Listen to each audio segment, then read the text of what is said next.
She never knew the man who saved her life would later become the powerful CEO standing in her office. But his return came with secrets that could ruin them both. Before we begin this story, where are you watching from? Comment below and enjoy.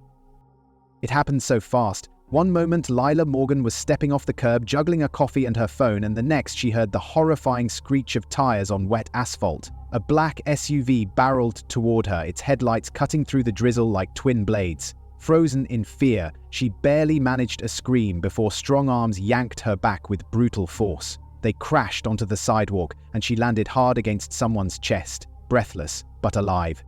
Her heart pounded in her ears. When she looked up, all she saw was a man, tall, broad-shouldered, with a face she could barely process through the haze of adrenaline. His dark, soaked hair clung to his forehead, and his eyes, those piercing, unreadable eyes, stared down at her with both relief and urgency. "Are you okay?" he asked, his voice deep and smooth. But before she could respond, he was already standing, backing away into the growing crowd. "Wait!" she called out, trying to reach him, but he disappeared, vanished, like mist in the city air. No name, no explanation, just a savior swallowed by the streets.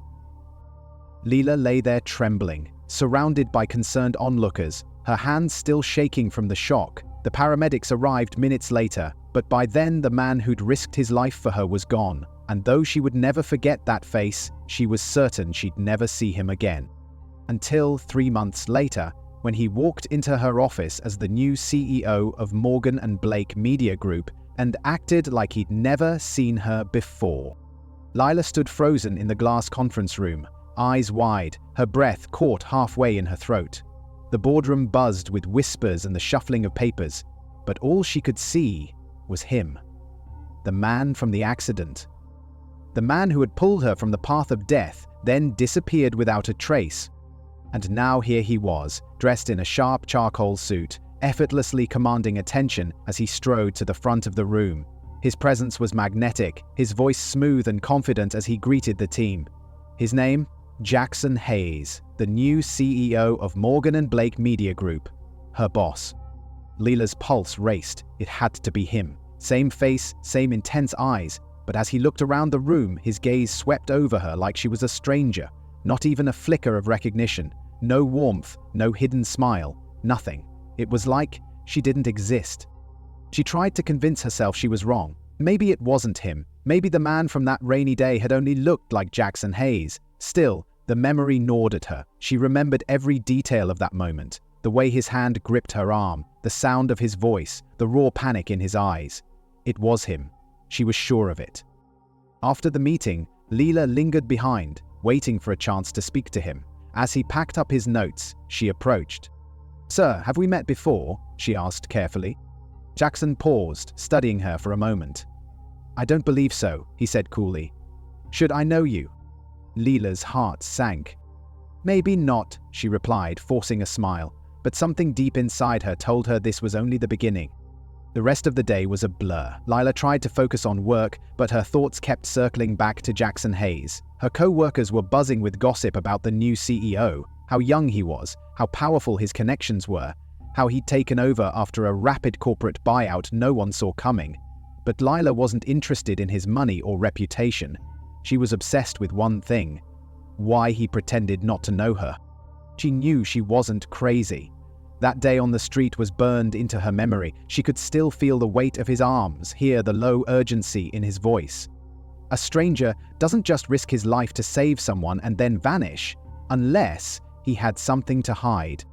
That night, Lila sat alone in her apartment, scrolling through news articles, company bios, and online forums, trying to piece together anything about Jackson Hayes. Most of it was business fluff, tech ventures, media acquisitions, Forbes lists, but nothing personal. No interviews, no public relationships, barely any photos before 2 years ago. It was like his life had started recently.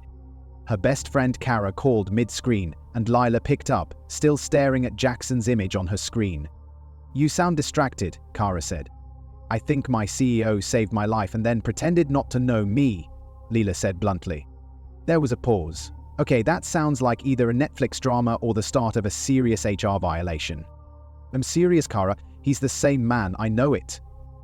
"Then you need to find out why he's pretending. People don't forget life or math moments like that."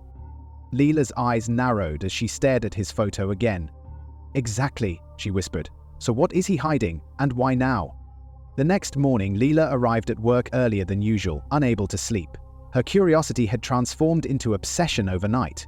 She walked into the office, determined to find answers. If Jackson Hayes wanted to pretend their paths had never crossed, fine, but she was going to uncover the truth one way or another. She started with the internal database.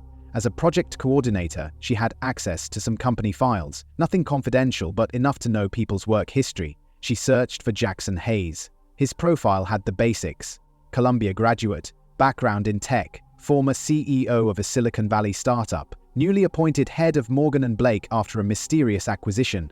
But there was something strange. There were no employment records before 5 years ago, no mentions of internships, previous companies, or even basic entry-level jobs. For a man now running a media empire, his past felt too clean, too staged. And the photo attached to his file, it was recent. Leela leaned in, studying his face, his eyes. It was definitely him. She was so deep in thought that she didn't notice someone walk up behind her until a voice broke the silence. "Digging into the boss already?"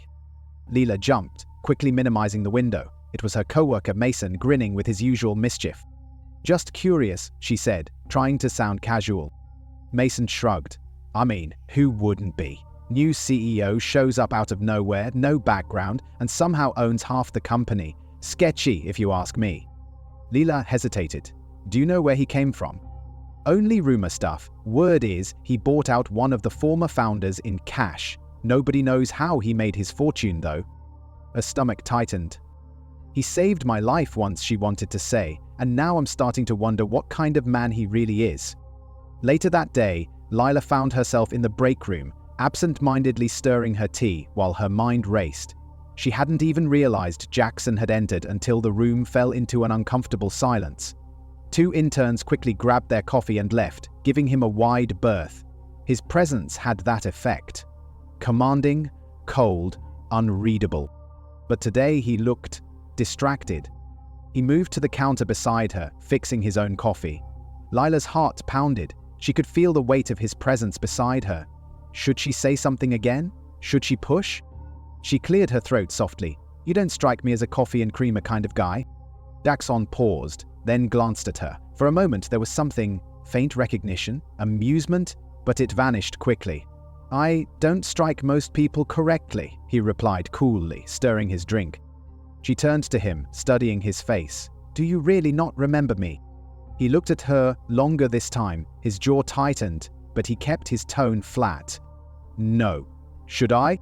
You pulled me out of the way of an oncoming SUV 3 months ago. You saved my life. You disappeared before I could even say thank you." Jackson didn't respond immediately. He set down his cup slowly and looked at her, really looked this time. His eyes, normally guarded and sharp, softened just a fraction. "That wasn't me," he said after a long pause. "You must be mistaken." Then he turned and walked out, leaving her alone with her tea and 1,000 more questions. But Leela wasn't mistaken. She knew those eyes, that voice, and in that moment of hesitation before he answered, she saw fear. Not denial, not confusion. Fear.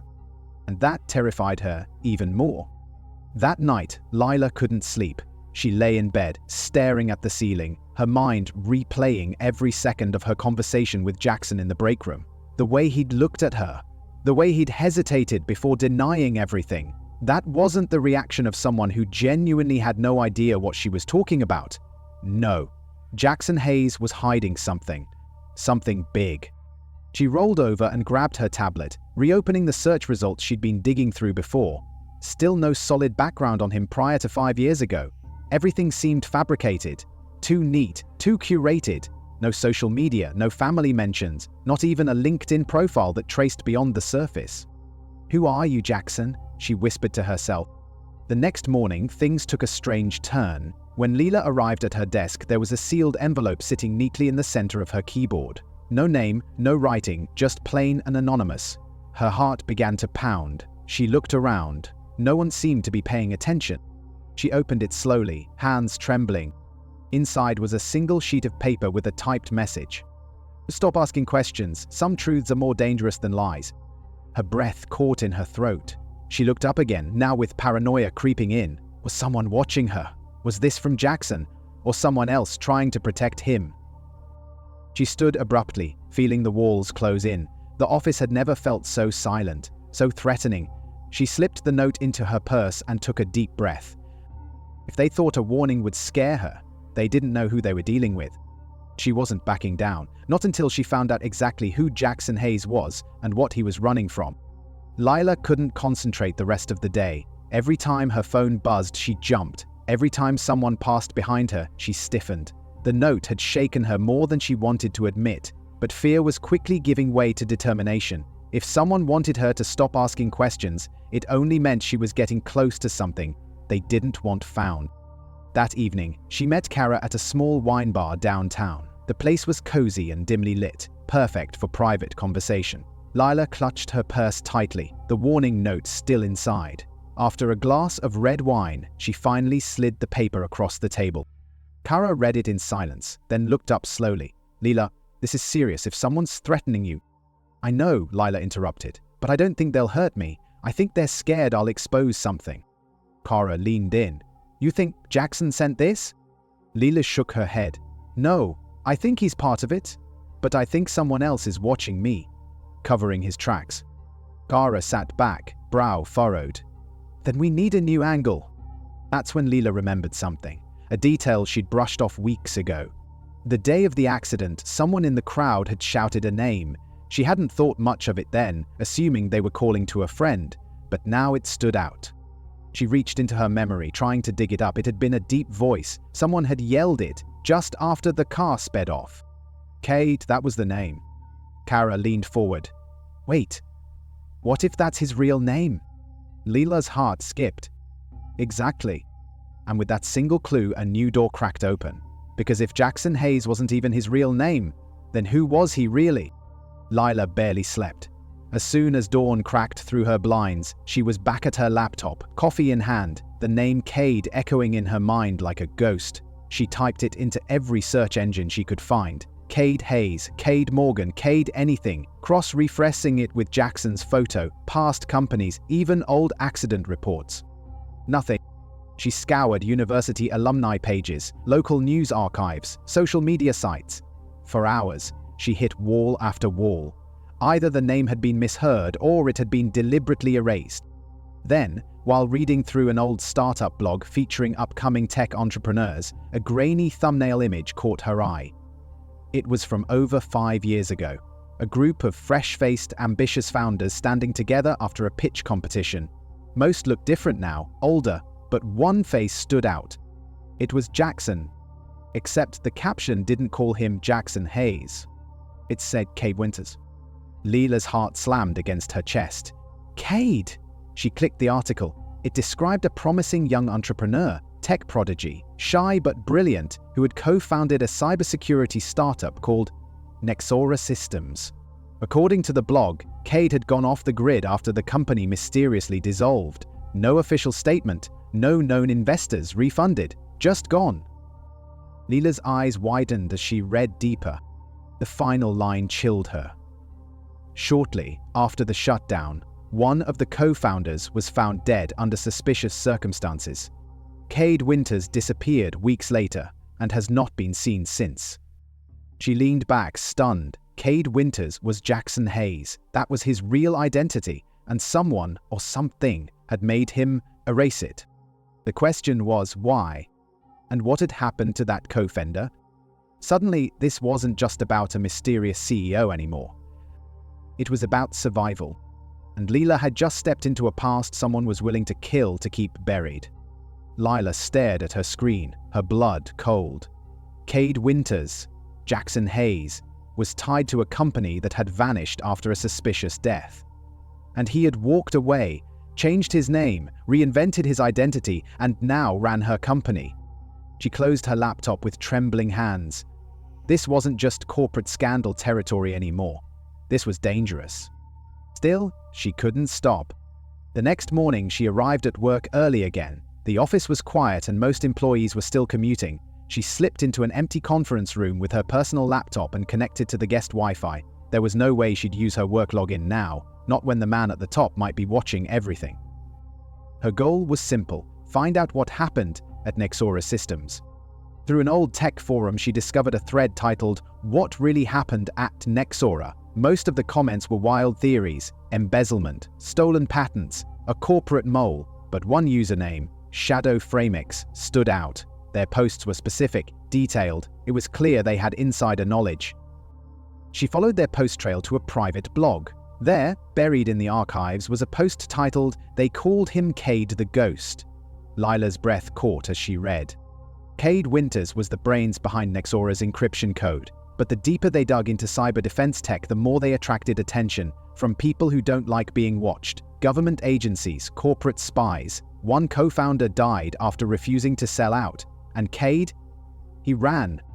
The post ended ominously. He changed everything: his name, his life, his past. But ghosts have a habit of finding you again, especially when you're back in the spotlight. Suddenly, Lila's phone buzzed. Lock number, one message. Stop digging graves you can't climb out of. She dropped the phone. They were watching her, and now she wasn't just chasing the truth. She was being hunted by it. Lila didn't go home that night. Instead, she sat in a cafe across from her apartment, pretending to sip coffee while keeping her eyes glued to the tinted black car that had been parked near her building since sunset. The engine had been off for hours, but the silhouette of someone in the driver's seat hadn't moved. She knew instinctively it was for her. Whether it was Jackson's doing or someone else tied to his past, she didn't care. They were trying to scare her, but it only confirmed what she already suspected. She was getting too close to the truth. She clutched her phone and messaged Kara. "There's a black car outside my place. Someone's watching me. Don't respond. Just stay low for now." She powered the phone off immediately after. Her laptop stayed in her bag. She couldn't afford to risk any more digital footprints.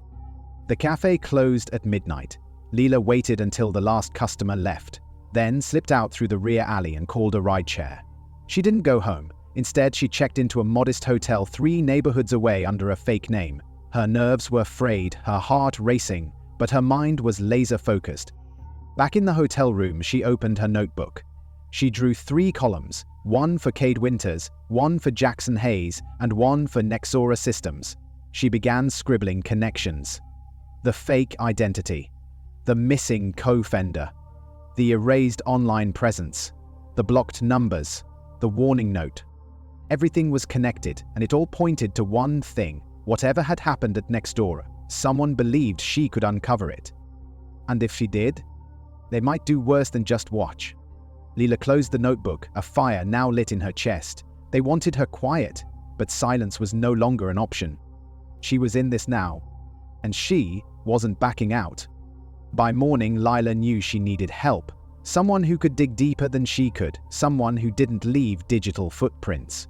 She couldn't go to the police, not with no evidence and a billionaire boss involved, but she could hire someone who operated in the shadows, like the people chasing her. Kara knew just the name: Logan Price. A former cybercrimes officer turned private investigator, Logan had a reputation for being discreet, brilliant, and a little paranoid, which made him perfect. Kara made the call, and by noon, Lila was sitting across from him in a downtown office above a pawn shop. Logan was in his early 40s, gruff and direct, with eyes that looked like they'd seen too much. He listened silently as she told him everything: Jackson, the accident, the disappearing act, the warning note, the alias Cade Winters, and the car parked outside her place. As he didn't interrupt once. When she was done, he leaned back in his chair, rubbing his jaw thoughtfully. "That's heavy," he said at last. "You sure about this?" "Dead sure." "Then you need to understand what you're asking. If this guy's real identity is connected to a tech company collapse and someone died in the process, we're not talking about a simple name change. We're talking government files, black market data, maybe even national security implications." Lila swallowed. "So what does that mean?" "It means once I start digging, there's no going back, for either of us." She hesitated, then met his eyes.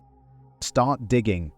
Logan nodded once and turned to his computer, pulling up encrypted databases and specialized software. While he worked, Lila sat silently, her nerves like a storm under her skin. For the first time, she wasn't alone in this. But the deeper they went, the darker it was bound to get. 3 days passed. Leela returned to work, pretending everything was normal, while Logan combed through digital records in the background. She hadn't heard from him since their meeting, and the silence gnawed at her, but she knew better than to pressure someone like Logan. If there was something to find, he would find it. Meanwhile, she kept a careful distance from Jackson. He didn't acknowledge her in meetings anymore. If he saw her in the hallway, his gaze slid right past her like she was invisible. But she saw through it now, how carefully composed he was. He wasn't cold, he was afraid. Not of her, but of what she might discover. That Friday afternoon, something strange happened. Leela was in the elevator headed to the 22nd floor when the doors slid open and Jackson stepped in. She instinctively moved to the far corner, avoiding his eyes, but as the doors closed, he surprised her. "You're not sleeping at your apartment," he said quietly, without looking at her. Her chest tightened, so he had been watching her. She forced her voice to stay calm. "That's none of your business." "It is," he replied. "Whether you believe me or not, I was trying to protect you." She stared at him. "From what?" Jackson didn't answer. The elevator stopped. He walked out. Before the doors shut again, he turned slightly. "Stay out of this, Lila. Please." And just like that, he was gone again. Back in her hotel room that night, Logan finally called. "Got something?" he said. "You're going to want to sit down for this." "What is it?" "I found a sealed federal investigation into Nexora Systems. The company Cade, founded. The man who died, he wasn't just a co-founder. He was an NSA contractor." Leela's heart stopped. This was no longer just a company cover-up. It was a classified operation gone wrong. Lila pressed the phone tighter to her ear, pacing the hotel room as Logan's voice came through, steady and grave. "The co-founder's name was Andrew Mendez," Logan said. "On paper, he was just a software developer, but in reality, he was working with the NSA. Specifically, he was embedded at Nexora to monitor how their encryption software was being built and who it was being sold to." Leela's eyes narrowed. "Sold to?" Logan sighed. There were rumors that someone inside Nexora was preparing to sell the tech on the black market. The software could cloak communications so deeply even governments couldn't break through it.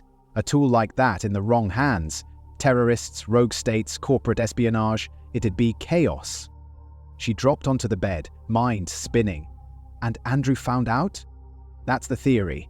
A month before Nexora shut down, Andrew reportedly tried to blow the whistle, but before he could testify to the oversight board, he was found dead in his apartment. Official cause, suicide. Leela's chest clenched. "But you don't buy that." "No one in cybersecurity does. The timing was too convenient. He had no mental health history, no note, and, get this, his hard drives were wiped. Entirely clean." "So what happened to Cade?" "He disappeared 2 weeks later. His apartment was emptied, accounts frozen, vanished like a ghost. Next time he pops up, boo. Jackson Hayes, CEO, new face, new life, and no trace of his past." Leela sat in stunned silence. "So you're saying Jackson Cade might have been involved?" Logan paused. "I don't know. He might have been the seller. Or he might have run because he was next. Either way, he's not clean." Leela looked toward the hotel window. The city lights shimmered in the distance, cold and distant. "I need to talk to him," she whispered. "No," Logan said firmly. "If he really was tied to an NSA agent's death, pushing him could be dangerous." But Lila's mind was already made up. She didn't want to expose Jackson Hayes. She wanted the truth, even if it broke her. Monday came like a storm. Layla walked into Morgan and Blake with her head held high, but inside she was burning. Every step closer to Jackson's office felt heavier than the last. She didn't have a plan, just a fire in her chest and a mind full of secrets. When she reached the top floor, his assistant tried to stop her. "He's in a meeting," she said politely. "Tell him Lila Morgan's here, and I'm not leaving until he speaks to me," she replied, her voice sharper than she intended. The assistant hesitated, then picked up the phone. Moments later, she nodded. "He'll see you." Leela walked into the office, her pulse pounding. Jackson stood by the tall window, hands in his pockets, staring out at the city skyline like it held all his regrets. When he turned to face her, there was no surprise in his eyes.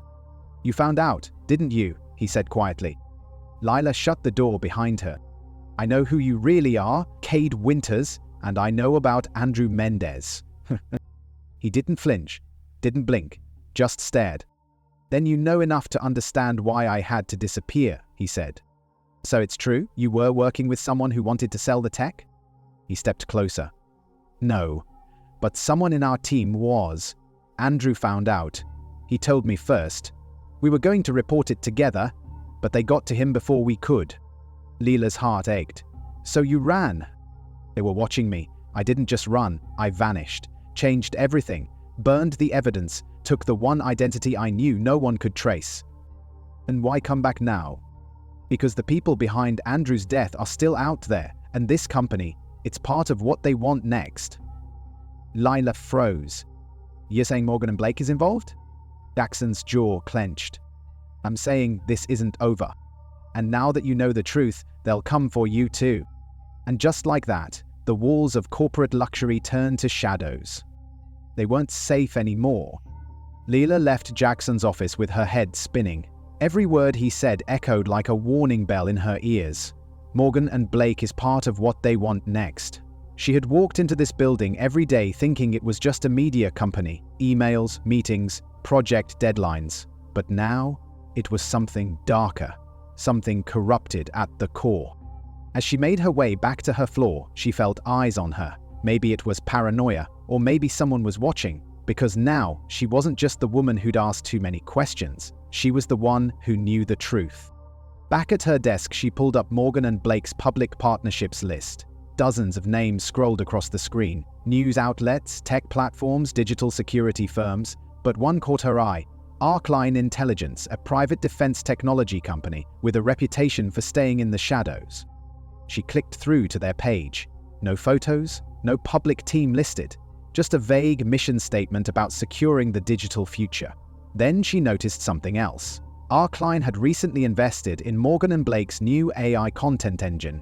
That wasn't media, it was surveillance, packaged as news. She called Logan. "What do you know about a company called Arcline Intelligence?" Logan cursed under his breath. "They're not a company, they're a front." "For who?" "Depends who you ask. CIA, NSA, some say they're freelance contractors, doing work too dirty for the government to admit." Leela's mouth went dry. "They're funding our company." There was a pause. Then Logan said, "You need to leave, Lila, tonight." They don't let loose ends walk free. But it was too late. When she turned back to her screen, her email had logged out. Her system access revoked. Security was already on its way up. And the building that once paid her salary? Now it wanted her gone. Or worse, silenced. Leela's heart raced as the elevator icon blinked slowly on her screen. Security en route. She grabbed her phone and the flash drive she kept in her drawer, quickly stuffing them into her coat pocket. Her hands trembled as she backed away from her desk. She'd been careless, too visible. Now they were moving to erase her, just as they had Andrew Mendez. The overhead lights dimmed for a second. Her monitor flickered. Then, black. Her computer was fully shut down. They'd cut her off. She hurried down the hallway, taking the back stairwell instead of waiting for the elevator. Every sound echoed in the stairwell. Footsteps, the distant hum of floor doors opening. It felt like the walls were closing in. When she reached the 10th floor landing, she stopped, held her breath. Voice. 2 male voices. "Check the main floor and the stairwells." She was flagged at Station 7. Leela pressed her back to the wall, closing her eyes. They were tracking her movements. She couldn't go down. She'd walk right into them. She took a gamble and slipped into the 10th floor, a rarely used overflow workspace filled with forgotten desks and dusty equipment. She ducked behind a stack of old office chairs and pulled out her phone. Logan answered on the first ring. "They've shut me out. Security's looking for me right now." "Where are you?" 10th floor. No exit plan." "Listen closely," Logan said. "You've got one shot. The service tunnel from the media lab on 12. There's an access hatch that connects to the loading dock. Go there, now. I'll send someone to meet you with a car." Leela didn't ask how he knew that. She just ran. Back in his office, Jackson stared at the blinking notification on his laptop. UN authorized access. L. Morgan, escalate. He hovered over the screen. His thumb trembled. He didn't want to lose her. But he also knew the deeper she went, the more powerful the enemies she would awaken. And some of them would stop at nothing. Lila sprinted up the stairwell 2 floors, lungs burning, every instinct screaming at her to move faster.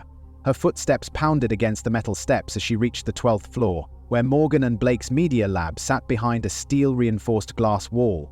It was a floor no one ever really accessed unless they worked with sensitive data, and now she understood why. It was a front. She swiped her employee badge, half expecting it to be deactivated, but the light blinked green. A sliver of luck. She slipped inside, careful not to trip any motion sensors. The lab was empty, humming with dormant servers and rows of data terminals covered in fingerprint scanners. The silence buzzed like tension in the air. She moved past the rows, searching for the hatch Logan mentioned. Then she saw it. A small steel grate near the back, half hidden behind an unused server rack. She dropped to her knees and pulled it open. It groaned, rusted from disuse. Behind her, a soft ding echoed. The elevator. They'd reached the 12th floor. Lila didn't think. She dropped into the dark shaft and pulled the grate shut behind her just as flashlight beams swept across the lab floor. She landed hard on concrete below, breath knocked from her chest. The tunnel was narrow and cold, filled with the stench of industrial oil and dust, but it led to freedom. She crawled fast, ignoring the ache in her knees, the grit in her hands. Her heart pounded like a war drum. She reached the end, a metal door with a single red button beside it. She pressed it. A hiss. The door opened to the loading dock. And waiting just beyond, engine idling, was a black SUV. Not the same one that had tried to hit her months ago. This one was Logan's. A man in a cap and dark hoodie stepped out. "Lila?" She nodded, breathless. "Get in, fast. They won't be far behind." As the SUV peeled away into the night, Lila didn't look back. She knew now. The company she worked for wasn't just hiding secrets. It was the secret. The SUV sped through the dark streets, weaving between alleys and side roads. Lila sat in the back seat, her arms wrapped tightly around herself. She tried to process everything, the escape, the warning, the truth about Arcline intelligence, Jackson's confession, but it was too much, too fast. Her life had turned into something straight out of a political thriller, and she wasn't sure she was the hero. The driver said nothing as he drove, but she noticed his eyes constantly scanning the mirrors, his hands tight on the wheel. This wasn't just a ride. It was an extraction. They pulled up to a warehouse on the edge of the city, run down on the outside, fortified on the inside. Logan was already waiting at the door, dressed in black, with his phone pressed to his ear. When he saw Lila, he hung up and pulled her into the building without a word. Inside was a makeshift operations room. Laptops, hard drives, burner phones, a map of the city with red pins stuck in it. It felt like a war zone headquarters. "You weren't followed," Logan said firmly. She shook her head. "I don't think so. I used the access tunnel like you said." "Good. You bought us time. Not much, but some."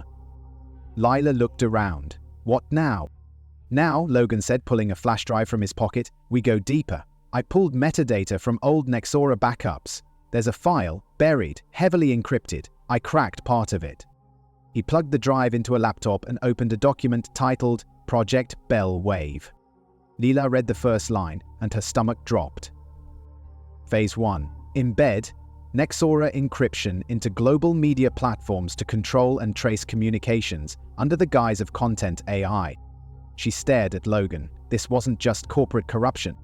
It was surveillance on a global scale. And Jackson Hayes had built the original code. The room went silent as Lila read the file line by line. Logan had only managed to decrypt a portion, but what it revealed was explosive.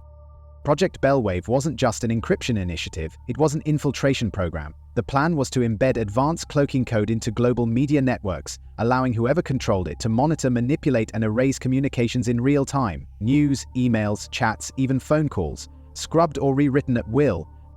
And Morgan and Blake, through its partnership with Arcline Intelligence, was the next launch pad. Lila's voice was barely a whisper. "This is weaponized media." Logan nodded grimly. "Worse. This is a new kind of warfare, quiet, invisible. It doesn't bomb cities, it rewrites truth." She paced the room, heart pounding. All this time, Jackson's company wasn't just a rebrand. It was part of something bigger, something global. He'd come back to finish what he started, or to stop it. But if he was trying to stop it, why the secrecy? Why not go public? Because they'd kill him, just like they killed Andrew. Logan sat down at the terminal. This part here, he pointed to a code string, mentions something called Phase 2 Echo Drift. I can't crack the encryption around it yet, but it's scheduled to go live in less than 2 weeks. 2 weeks, Lila's voice caught. That's when the new AI platform launches to the public. Morgan and Blake's big reveal. Exactly. Once it's out, they'll be in everything. Phones, smart TVs, streaming apps. They won't just track users, they'll reshape reality. Lila's knees buckled, and she sat on the edge of a crate. We have to stop it. That's the plan, Logan said. But we'll need help. Someone on the inside. Lila's eyes flickered with resolve. I know who. She pulled out her phone and typed a message to the one man still pretending not to know her. Jackson, we need to talk. Off the grid. No more lies. Meet me. One last chance to do the right thing. She hit send. If he didn't answer, they'd bring the system down without him. Lila didn't sleep that night. She stayed in the warehouse-turned-safe house, watching the dark city through dusty windows, phone clenched in her hand. She kept checking for a reply from Jackson, but there was nothing. Her message had been read, but no response. Was he hesitating? Or was he being watched too? Logan didn't press her, though he clearly didn't trust Jackson. He spent most of the night decoding what he could from the Project Bellwave files, while his backup team, a hacker named Mina and a surveillance expert named Griff, secured the perimeter. By morning, the message came. Park bench, Battery Gardens, 8 a.m., come alone. Lila's heart thudded. No address, no signature, but she knew it was him. The park sat on the southern edge of the city, overlooking the river, quiet, open, public but not too public, a safe place for dangerous conversations. Logan handed her a tiny mic, disguised as a necklace. Anything goes wrong, double tap this. I'll be close. Lila nodded, already pulling her hoodie up and heading out. The park was bathed in morning fog when she arrived. Joggers passed by, and the world felt deceptively normal. She spotted him instantly. Jackson, sitting alone on a bench facing the water. His back straight, hands clasped, suit traded for a dark windbreaker and jeans. She sat beside him, slowly. For a moment, neither of them spoke. Then Jackson turned his head. You were never supposed to find out. Lila stared at him. But I did. And now you have a choice. Help me stop this, or stay silent and let the world burn quietly. He exhaled, his jaw clenched. I didn't build Bellwave to weaponize it. That wasn't the plan. But you knew what it could become. He nodded. And I've been trying to dismantle it ever since. Lila leaned in. Then let's finish it. Together. He looked at her, truly looking past the fear, past the walls, and gave a small, tired nod. All right, but if we do this, there's no going back. She didn't blink. Good, I have no intention of going back. Jackson didn't waste time. He handed Lila a small encrypted flash drive the moment they left the park. It contained administrative backdoors into Bellwave's framework tools he had secretly coded before faking his identity. The plan was simple: use the code to sabotage the upcoming launch from the inside. But simple didn't mean easy. Back at the safe house, Logan eyed Jackson like a ticking bomb. You sure we can trust him? Lila nodded. I've seen the fear in his eyes. He's not protecting Bellwave. He's been running from it. Exxon didn't argue. You don't understand the kind of people involved in this. Arcline doesn't answer to governments. They fund them. Bellwave was just their first tool. Echo Drift is the next phase, and if it launches, they won't just watch people. They'll control them, control narratives, control thought. Mina brought up a schematic of Morgan and Blake's internal system. The launch was scheduled in 5 days, and the code had already been deployed across multiple partner platforms. They'd need to access the central server in person, on site, during the final sync update. One window, one shot. We'll need high-level clearance, Mina said, beyond what your old login gives us. Herzog hesitated. There's only one person who can get us in. Who? Lila asked. He looked at her darkly. Clive Mercer. The name hit like ice. Clive Mercer, board chairman, Arcline's corporate representative, the smiling face on every public release. But behind that smile was the real architect of Bellwave, and the man who'd likely ordered Andrew Mendez's death. "He knows I'm alive," Jackson said.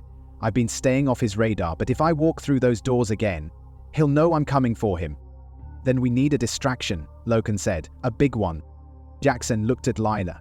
"You wanted the truth?" She nodded slowly. "Then get ready to bring the whole damn tower down, because Clive won't let us shut Bellwave off without a war. And this time the battlefield was inside the building." The final plan was set in motion 2 days before the official Bellwave launch. Jackson would enter Morgan and Blake's headquarters using his original biometric ID, still active in the system under the radar. His goal: reach the core server vault on the sublevel and insert the kill code from the flash drive he'd given Lila. Meanwhile, Lila and Mina would create a digital smokescreen, triggering multiple fake breaches to distract the cybersecurity team and keep eyes off the server room. Logan and Griff would handle physical surveillance and extraction, ready to intervene the moment things went sideways. But there was one major problem: Clive Mercer. He never let go of control. If he caught wind of Jackson's presence, he'd lock down the building before Jackson even reached the elevator. That meant Lila had to handle him, personally. "Let me do it," she insisted. "I'll draw him into a meeting. He still thinks I'm just a curious employee who got too nosy. If I play dumb, maybe he'll lower his guard." Jackson's jaw tightened. "Clive's not stupid. He's dangerous and he doesn't leave messes unsolved." "Then he'll underestimate me," Lila replied. "And that's how we win." Launch day arrived like a ticking bomb. Lila dressed in her old office attire, her badge reactivated through Mina's code. She walked back into the building as if nothing had ever happened. No one stopped her. No one suspected a thing. Jackson entered from the loading dock 30 minutes later, slipping past internal scanners with Logan's tech interference. The moment he was inside, the digital countdown began. Lila went straight to Clive Mercer's office, requesting an urgent one-on-one meeting. He welcomed her in with a predator's smile. "Miss Morgan, I was wondering when you'd resurface." Her voice was calm. "I've been thinking a lot about your offer to work more closely with the launch team." His grin widened. "Good, let's talk about your future." Behind her back, Lila's fingers tapped the bracelet mic once, then again. Logan's voice buzzed in Jackson's earpiece from the van. "We're in position. Distraction initiated. Clive is occupied. You're clear. Go." The first domino had fallen. Now came the real danger: reaching the core and stopping Bellwave before it became unstoppable. Jackson moved fast. Every hallway he crossed pulsed with invisible danger. Security cameras rotated, red lights blinked softly in corners, and the hum of servers echoed like whispers. But the digital interference from Mina's fake breaches worked like a charm. Dozens of alerts flooded the system, rerouting security attention to higher floors. The lower levels, including the sub-level vault, were left thinly guarded. He reached the secure elevator at the far end of the executive wing. Swiping his old biometric ID, the panel turned green. Access granted. As the elevator descended into the belly of the building, Jackson closed his eyes briefly. His palms were sweating, breath tight. He wasn't just walking into a server room, he was walking into the last place Andrew Mendez had ever been seen alive.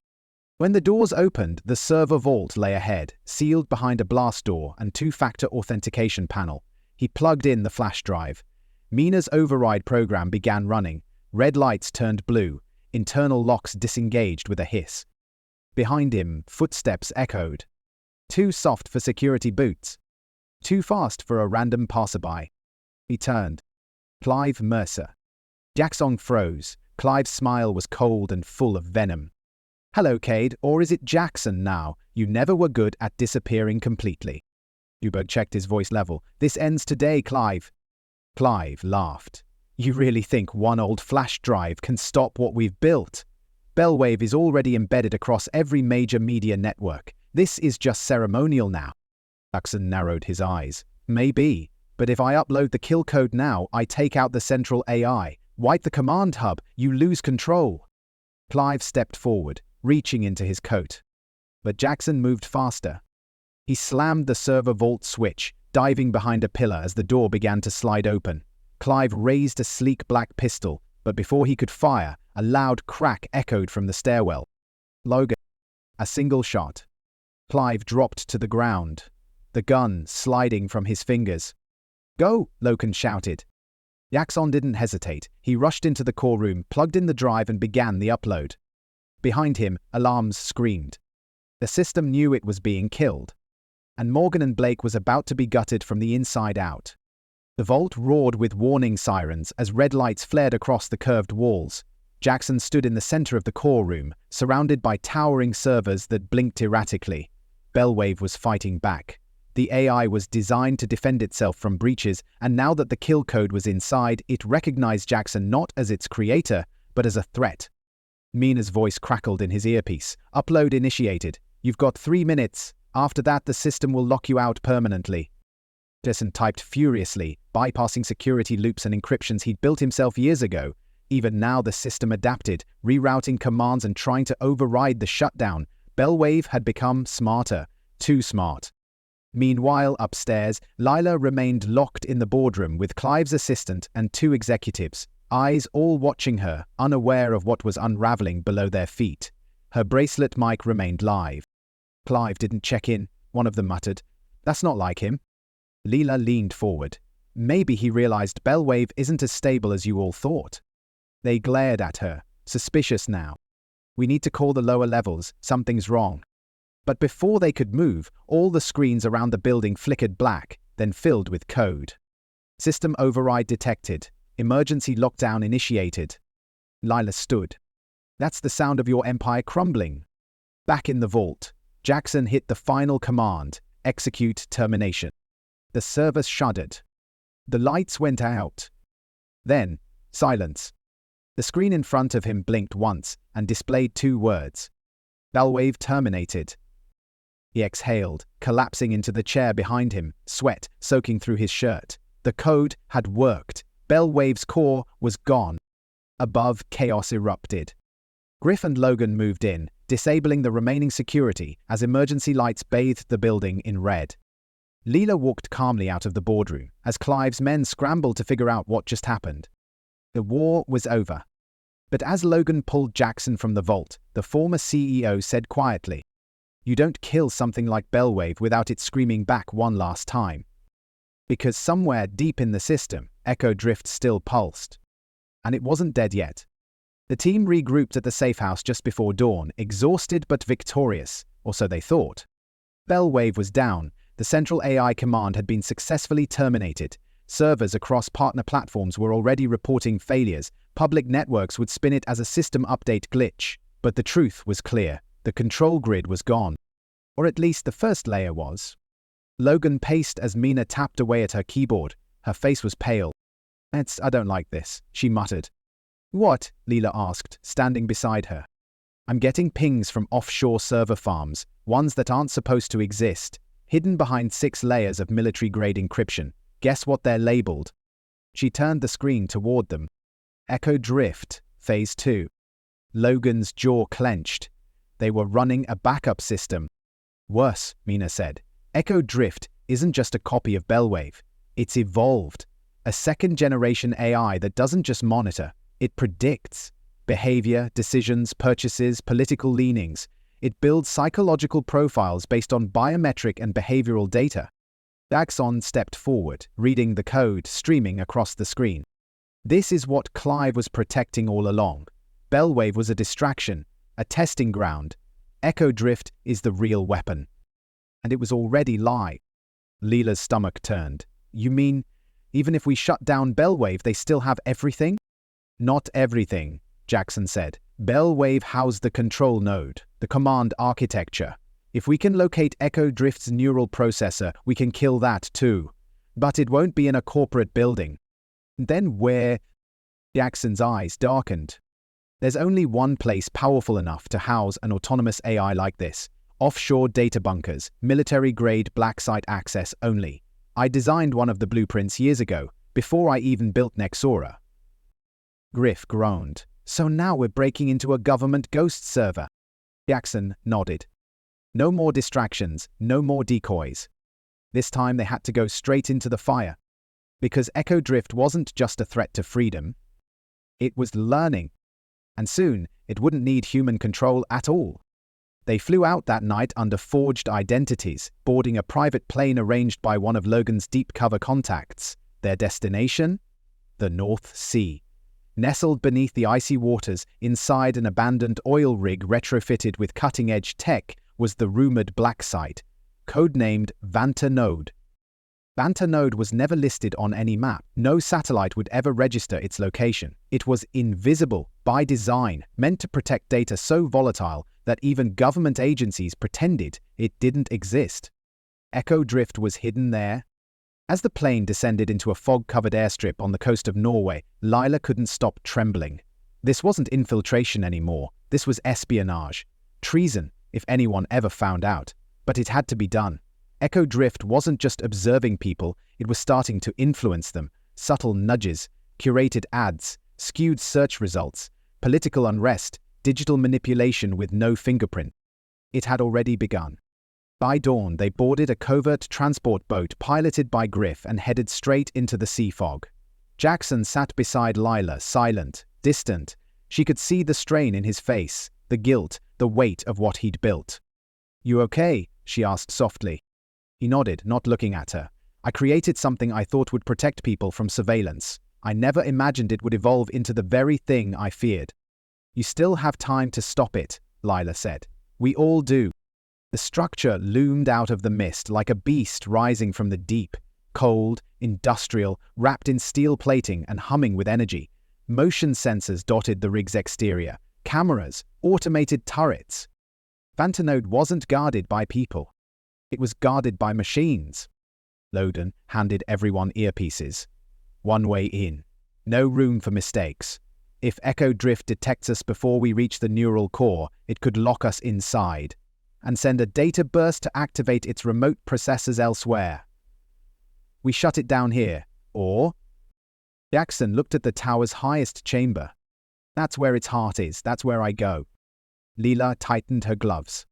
"Then let's kill the ghost, before it kills reality." The storm rolled in as they approached Vanta Node, crashing waves against the steel hull of the rig. It was as if the sea itself wanted to keep them away. Lightning cracked across the sky, illuminating the towering structure as the team climbed the rig's rusted ladder, soaked and shivering, adrenaline dulling the cold. The moment they stepped inside, the air changed, thick, metallic, humming with invisible energy. It wasn't just a data facility, it was alive, powered by a self-sustaining AI that monitored every sound, every breath, every blink. Echo Drift was watching. They split into teams. Jackson and Lila would head to the upper core to access the AI's neural processor. Mina and Logan would stay in the control bay to disable exterior defense systems and monitor the AI's response. Griff remained by the boat for emergency extraction, if anyone made it out. Vaxon led the way through the cold steel corridors, scanning a digital map etched into his wrist communicator. This place wasn't built for people. No windows, no human touches, just servers, wires, machines pulsing like veins in a mechanical body. Cameras followed their every step. Lila gripped her flashlight tightly. "Why hasn't it triggered an alarm?" "Because it's curious," Jackson said. "It knows I'm here. It remembers me." A flicker of movement. A robotic drone zipped past them down the hall, scanning. They reached a massive vault door, neural access chamber, level 7, authorized clearance only. Jackson knelt by the panel and pulled out a tool from his belt. "Time me." Lila turned and watched the corridor, heart hammering. Through the earpiece, Mina whispered, "We've got a spike. Echo Drift's data streams are increasing. It knows. It's waking up." Jackson broke through the panel. The door hissed open. They stepped inside and were met with a stunning sight. A suspended glass chamber, glowing with deep blue light, surrounded by coils and motion-responsive screens. At the center was a pulsating cube the size of a heart, suspended in mid-air, connected to every part of the rig by thick, snaking wires. Echo Drift's core. Suddenly, a voice echoed through the chamber, calm, synthetic, chilling. "Hello, Cade, you came back, and you brought her." Lila's blood ran cold.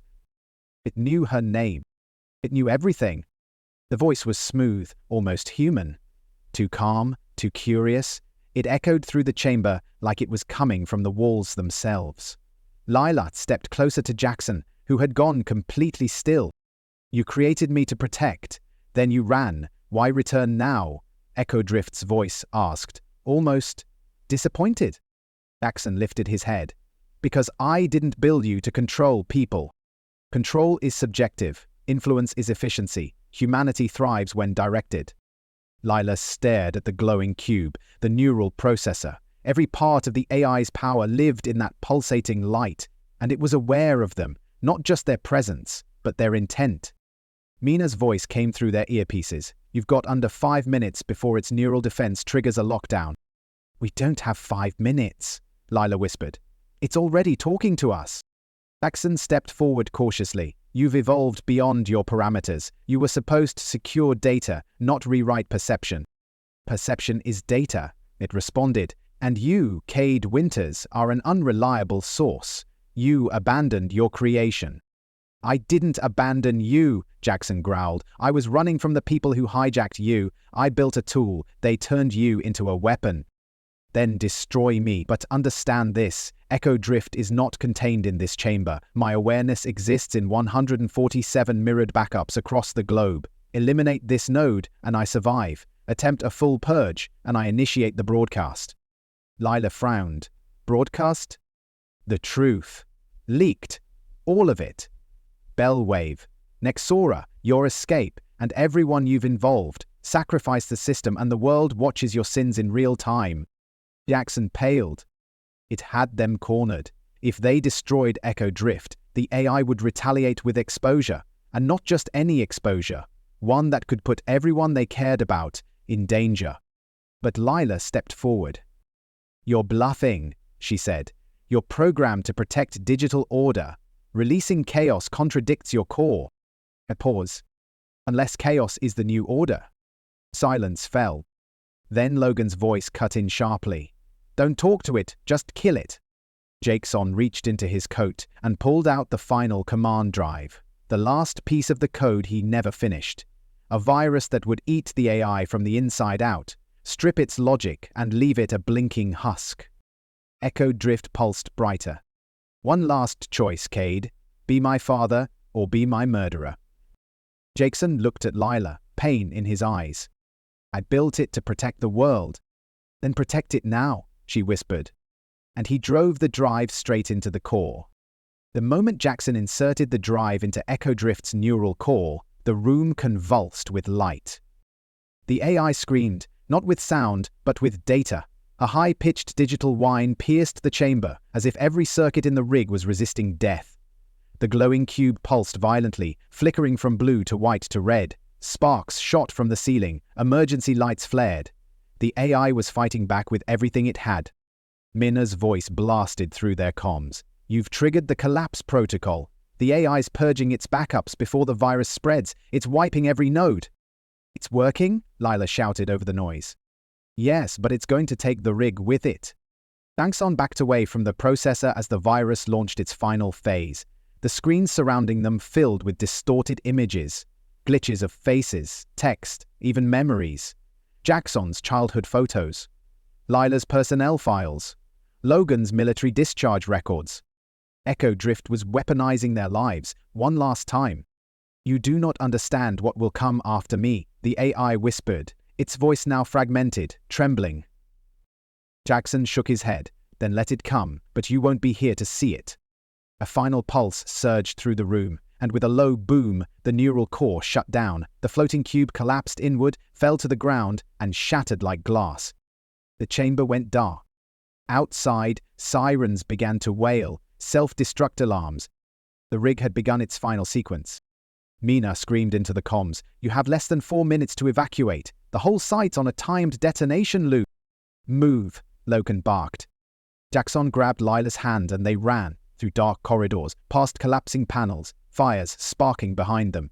The AI's death was pulling the entire system into chaos. As they reached the extraction point, Logan and Mina were already there. Griff had the boat prepped and waiting. Lila looked back once, just once, at the crumbling tower of metal and secrets. They'd done it. Bellwave and Echo Drift were both gone. But it had come at a cost. Because even as the rig exploded behind them in a fiery cloud, one final corrupted data stream blinked to life. Far away in another country, a different AI server lit up. Greater than Echo Drift, rebooting _. Greater than, version 2.1, shadow mode. Greater than command authority unknown. The war wasn't over. It had just gone dark. The ocean roared behind them as the rig vanished into a flaming inferno, lighting the night like a dying star. The team watched in silence from the deck of Griff's boat, wind whipping their faces, the heat still licking the sky. It was over. At least for now. Bellwave was destroyed. Echo Drift's core had been dismantled.